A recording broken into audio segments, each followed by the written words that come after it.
Hi, so we're looking at the process of buying a property and the actual transaction. Once you had your offer accepted, you start the conveyancing process. Once all that has gone through and it's got to an acceptable level, all the searches have come back and everything is fine, your solicitor's happy, your money's in place, you can get to a point where you can exchange. Now, the exchange is the most crucial part of a property transaction.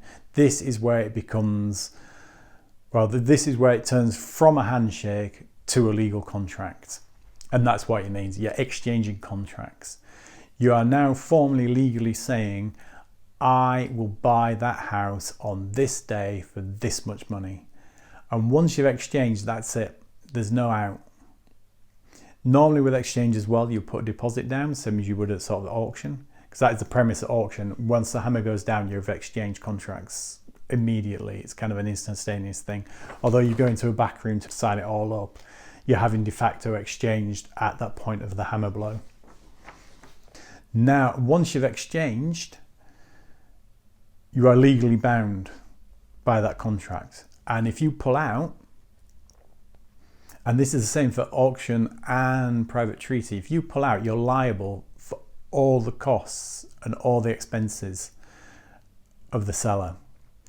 So say if you were going to buy a house for £200,000, you exchange and then pull out, and they sell it for £190,000, you owe them that £10,000. So if you paid £5,000 deposit, they would still come after you for the £5,000 because you've agreed to buy it for that price and they haven't been able to sell it at that price. Plus as well, there's ancillary costs, all the legal costs, and then there's maybe you'll say, oh, we had so much in rental accommodation because we exchanged, we couldn't exchange, or whatever costs they bear because of your breach of contract, you again are liable for that. So in this example where they got £10,000 less, it's not just that 10,000, there might be another whole host of costs involved, and especially once the solicitors get going at it. And same as the auction, it's not just your deposit you lose. You could lose more because it goes back in the auction and they sell it for less. You've got to make that difference up. If that difference is more than your deposit, so they say, well, in auction it's 10% deposit. If they sold it 15% less, they'd want that 5% from you because you've made that legal contract. So you've got to make sure at this point, both auction and private treaty, on exchange of those legal documents, on the hammer drop of the auction and on the pen drop of the solicitor for your private treaty, you've got to be able to do it or you're liable for all the costs.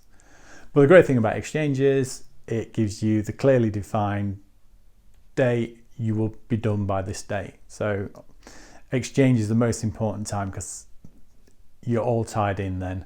So for me, from a property transaction point of view, the exchange is the most important part because it commits you and defines the terms of the transaction.